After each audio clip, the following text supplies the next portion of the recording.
২১ October প্রেক্ষাগৃহে মুক্তি পাচ্ছে দীনেশ ভিজান এবং অমর কৌশিক প্রযোজিত বলিউড সিনেমা থাম্মা। এর আগে সিনেমার একটি আইটেম গানে শোরগোল ফেলে দেন নোরা ফাতেহি।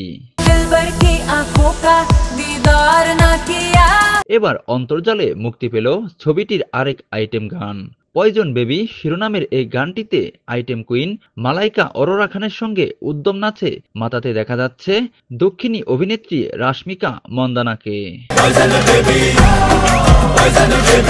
গানের কথা লিখেছেন অমিতাভ ভট্টাচার্য, এতে কণ্ঠ দিয়েছেন জেসমিন স্যান্ডেলাস, শচীন জিগর এবং দিব্যা কুমার। অন্তর্জালে আসার পরই তা নিয়ে চলছে আলোচনা। তবে মালাইকার সামনে রাশমিকার পারফরমেন্স খুব একটা জমাতে পারেনি বলেই মনে করছেন নেটিজেনরা।